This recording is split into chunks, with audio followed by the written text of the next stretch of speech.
కావాలి. నేను మాట్లాడిన ప్రతిసారి చాలా మంది ఏమంటారంటే, అన్న నువ్వు ఎందుకు బాపరంలో తిడతావు, నీకు వాళ్ళకి పంచదేంది. మా ఊర్లో ఉన్న బాపన్ పంతులు నాగరాజు నేను రోజు పొద్దుగా పోయినప్పుడు, పంతులు గారు నమస్తే అండి, రాజు బాగున్నావా అంటాడు. ఆయనకు నాకేం పంచది లేదు. కానీ బాబాసాహెబ్ అంబేద్కర్ గారు బాపనంలో ఇంటర్లుడు. పోతూ పోతూ మీ మేనమామల మీద రుణం ఉన్నది బిడ్డ తీర్చుకోన్నాడు కాబట్టి నేను మాట్లాడుతున్నాను. ఈ దేశంలో ఊరంతా వినబడుతుంది అన్నది మంచి పని చేసింది. అయ్యా రేంజర్ల రాజేష్ అనేటువంటి ఒక మతోన్మాది అని మీరు అనుకుంటారు. హిందువులకు, ముస్లింలకు, క్రైస్తవులకు, సిక్కులకు, బౌద్ధిస్టులకు ఈ దేశంలో ఎవరికి అన్యాయం జరిగినా మాట్లాడేవాడు ఒక బాబాసాహెబ్ అంబేద్కర్ వారసులే, గుర్తుపెట్టుకోండి. మరి నా మాటలు చాలా అద్భుతమైనటువంటి భోజనాన్ని చేసి ఇంటి ముంగట అరుగులలో కూర్చొని ఏం మాట్లాడిపోతుందో చూద్దామనుకుంటున్న వాళ్ళారా చాలా అద్భుతంగా చెవులని ఓపెన్ చేసుకొని మరీ వినండి. ఈ రోజు మీ లోపల మా బాబాసాహెబ్ మీరు అత్త, మా మేనమామలే, మా తాతలే, మీరు వేరే వాళ్ళు కాదు. ఈ దేశంలో బాబాసాహెబ్ అంబేద్కర్ గారు రాసిన భారత రాజ్యాంగానికంటే ముందున్న రాజ్యాంగం పేరు మానవధర్మ శాస్త్రం. అది ఎవరు రాసిండ్రు? బాబాసాహెబ్ అంబేద్కర్ గారి భారత రాజ్యాంగానికంటే ముందు ఈ దేశంలో శూద్రుడు అని పిలువబడుతున్న రెడ్డి, రావు, వెల్మ, బలిద, కమ్మ, నాయుడు, కాపు వాళ్ళకి కూడా ఈ దేశంలో చదువు లేదు.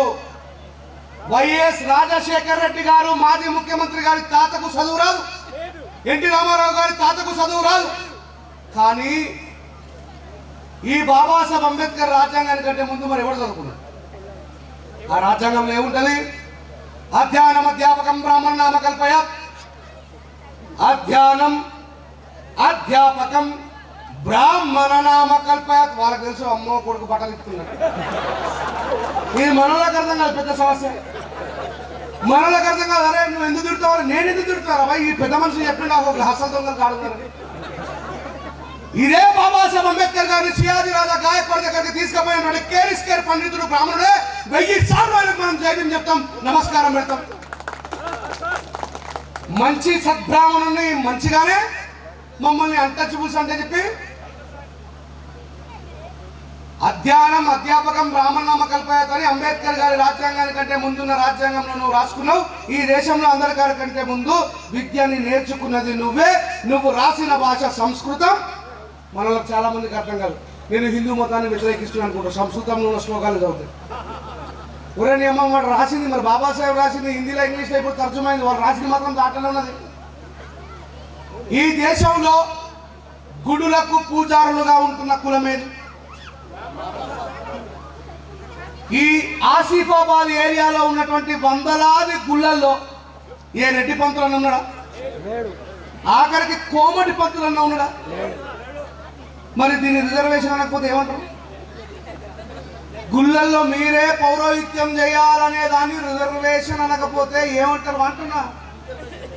మా అయ్య అన్నిట్లలో జ్వరమని మొన్న మీ దాకా రానియలేడంటే మిమ్మల్ని బతికిపోమని చెప్పిండే.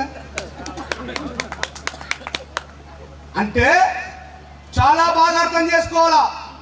అంబేద్కర్ గారిని వాళ్ళు ఎందుకు శత్రువుగా భావిస్తున్నారు అనే విషయం మనకు అర్థం కాకపోతే వాళ్ళకి సమాధానం మనం చెప్పలేము. అగర్ తుమారా హాత్ మే తుపాకీ లియా, మీ చేతిలో తుపాకీ పట్టుకున్నారు, దాన్ని ఆ రివాల్వర్ లాక్ ఓపెన్ చేయలేకపోతే ఒక బొమ్మ తుపాకీ అనా, బొమ్మ తుపాకీ. నీకు ఈ దేశంలో జరుగుతున్న అన్యాయాన్ని ఎట్లా ఎదుర్కోవాలన్నటువంటి మెడిసిన్ ఇచ్చిపోయాడు బాబాసాహెబ్ అంబేద్కర్ అనేది మనకు తెలుస్తలేదు.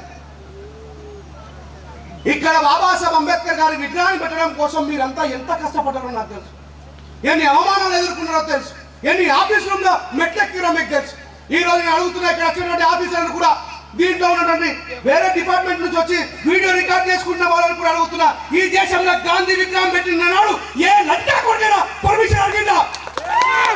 నెహ్రూ విగ్రహం పెట్టినాడు పర్మిషన్ అడిగిందా? సర్దార్ వల్లభాయ్ పటేల్ విగ్రహం పెడితే పర్మిషన్ అడిగిందా? మరి పర్మిషన్ సృష్టించిన వ్యక్తి బాబాసాహెబ్ అంబేద్కర్. ఆయనకి ఎందుకు పర్మిషన్ గుర్తొస్తున్నాయి? తిరుగుబాటు చేయాల్సిన అవసరం వచ్చింది. మిత్రులు గుర్తుపెట్టుకోండి. బాబాసాహెబ్ అంబేద్కర్ దగ్గరకు వస్తేనే గ్రామ పంచాయతీ దగ్గర నుంచి పడితే ప్రతి ఒక్కరు పర్మిషన్ అడుగుతారు. ఏం ఈ రూల్స్ అండ్ రెగ్యులేషన్స్ ఎక్కడి నుంచి వచ్చినాయి? డిగ్రీ చదువుకున్న గాంధీ నుంచి వచ్చినాయా? డిగ్రీ చదువుకున్న పటేల్ నుంచి వచ్చినాయా? మరి 32 డిగ్రీలు చదువుతున్న మహానుభావుడు ఈయన వల్ల ఈ దేశంలో ఏ సమాజానికి అన్యాయం జరిగిందో చెప్పండి నాకు. బాబాసాహెబ్ అంబేద్కర్ గారు ఎడ్యుకేషన్ ఇవ్వకపోతే ఇక్కడున్నటువంటి వ్యక్తులే మీ తాతలకు చదువు వస్తుందా? మన తండ్రులకు చదువు వస్తుందా? మరి మన తాతలకి మన తండ్రులకి రాని చదువుని మన వరకు చేర్చింది బాబాసాహెబ్ అంబేద్కర్ గారే. మరి ఈ చదువు కేవలం మాలమాది వాళ్ళకి ఎస్సీ ఎస్టీలకే వచ్చిందా? సాగరులకి, కుమ్మరులకి, కమ్మరులకి, రెడ్డోలకి, నాయుడికి, బల్జలకి, కమ్మలకి వాళ్ళందరికీ చదువు రావడానికి కారణం బాబాసాహెబ్ అంబేద్కరే. పాత సినిమాలలో చూడండి, విద్య నేర్పే పంతులంతా కూడా బాపులే, అవునా కదా?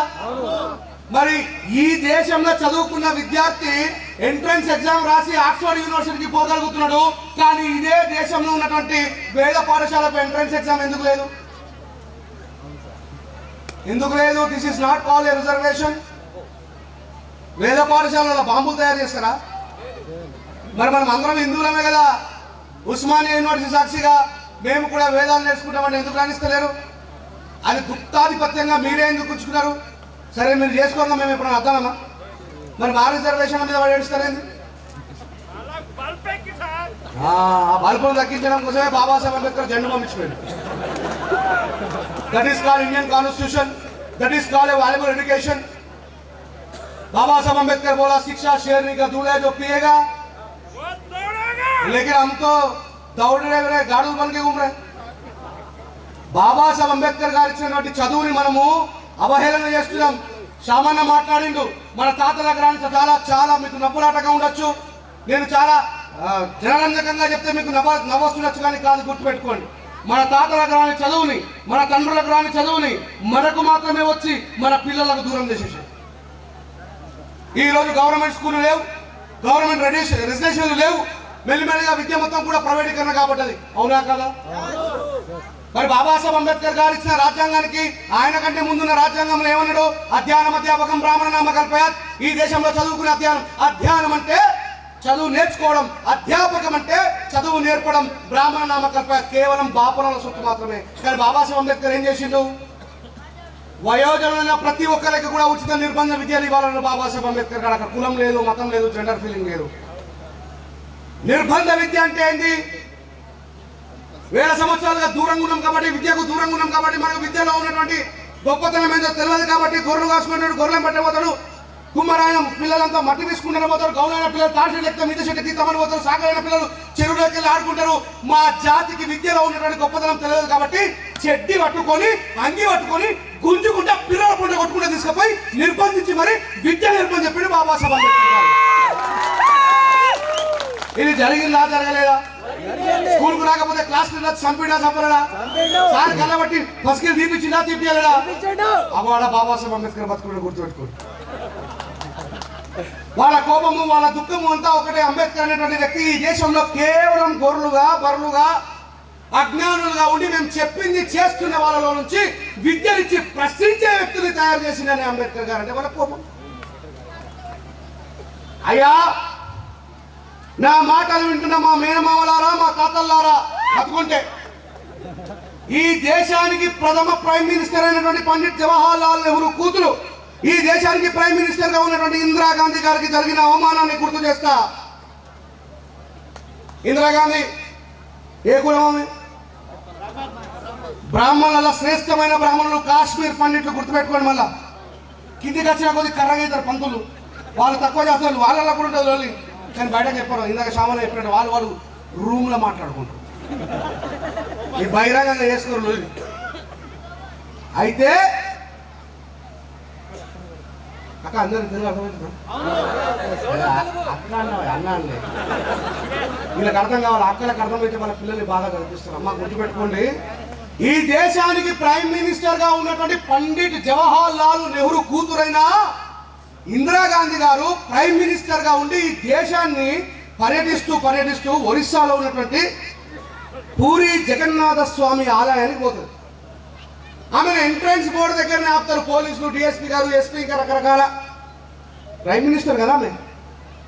ఈ వెల్కమ్ బోర్డు దగ్గర ఆగంగానే ఆమె ఏమనుకుంటుందంటే, ఇందాక నేను వస్తున్నప్పుడు మీరందరూ ప్రేమతో మావాడని చెప్పి పూజలు అట్లా ఈమెకి ఏమైనా గ్యారెంటీ చేసి తీసుకొని పోతారు కావచ్చు, బాధ బాధించుతామని చెప్పి ఆగుతారు. అక్కడ నుంచి పెద్ద పెద్ద ముసలి పండితులు అంతా వస్తారు. అందులో నుంచి ఒక వృద్ధ పండితుడు వచ్చి ఆ వెల్కమ్ బోర్డు దగ్గర ఆపి కట్ట తీసుకొని ఇలా గీత గీతాడు. ఇందిరా, నువ్వు పండిట్ జవహర్ లాల్ నెహ్రూ కూతురు అయితే అవ్వచ్చు, నువ్వు శ్రేష్టమైనటువంటి కాశ్మీర్ పండిట్ అయితే అవ్వచ్చు, నువ్వు ఈ దేశానికి ప్రైమ్ మినిస్టర్ అయితే అవ్వచ్చు, కానీ నువ్వు ఒక విధవరాలి కాబట్టి, భర్తలేని ముండవి కాబట్టి నిన్ను గుడిలోకి రానియము. ఇది మా వేద ఇతిహాస వేద ఇతిహాస శాస్త్రాల ప్రకారము విధవరాలైన నిన్ను మేము లోపలికి రానియము, ఇది మా ధర్మము అని ఒక పాపనుడు ఇంకొక పాపరామని అన్నాడు. అప్పుడు ఇందిరాగాంధీ ఏం చేసింది? కొడిది అబ్బ బంటి, ఇదేం చేయాలి ఇప్పుడు? నేను ప్రైమ్ మినిస్టర్ని అరెస్ట్ చేస్తే ధర్మ సంకటం, అవునా కాదా?